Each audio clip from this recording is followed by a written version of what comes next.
Turkey has probably the most popular citizenship by investment program, at least by number of applications.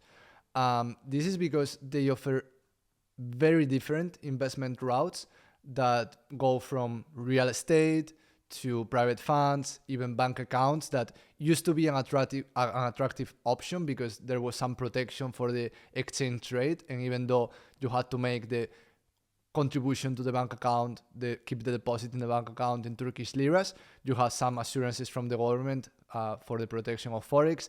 That is no longer the case. But still, with a 400,000 US dollars real estate investment, it's quite a good option for people who actually want to own real estate in Turkey. And it's very common to see people who want to buy a vacational house in Turkey or spend more time in Turkey because they're based in Dubai or they're based in Europe and they want to have some presence in Turkey as a bridge between Europe and Asia. And this is an option to not just make the real estate investment and get the property in Turkey, but to also get citizenship. It's a bit more of a complex program, both in terms of the process itself, as well as the timeline. Although it's quite fast, it takes from 4 to 6 months, I would say, but it's a bit more complex of a program because you actually need to visit the country. It's highly recommended to visit the country, and the process is split among different government agencies. So you have no central government agency like you have in the Caribbean with the citizenship by investment units. In Turkey, you are dealing with different government agencies. And also the process is not like in the Caribbean where you are first approved and only when you're approved, you make the investment. It's more like an investment-led program where you can buy the property and then you get citizenship. In terms of visa-free access, Turkey is definitely not the best. It has over 90 visa-free access destinations, so it's not by any means the strongest passport out there. Doesn't give you visa-free access to Europe, for example.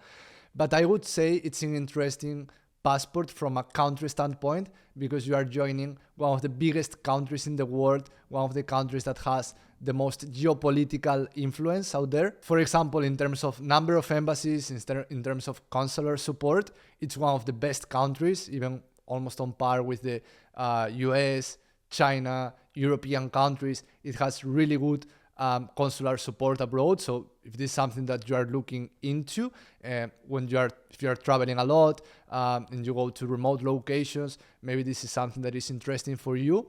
But also Turkey has some disadvantages that you should consider. For example, they have some global taxes, for example, on gifts or on inheritance for Turkish citizens, no matter where they live. This is something to consider.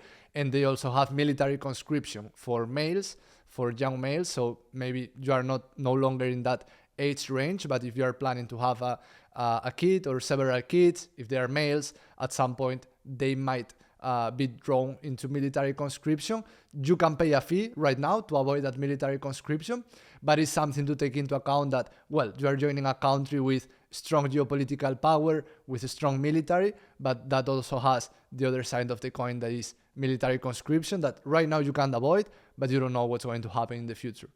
Right now, the Turkish Citizenship by Investment program, it's a bit faster than most Caribbean programs.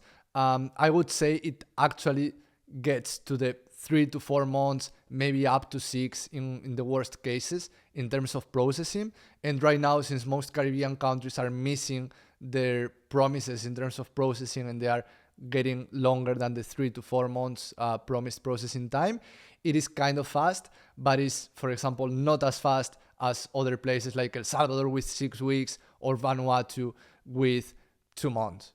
When it comes to global taxes and citizenship-based taxation, it's really interesting because most people say that it's only the US and Eritrea that have global taxes. And for example, with Turkey, we see that that is not true. Even though Turkey doesn't have general global taxation, gift and inheritance taxes are global for Turkish citizens.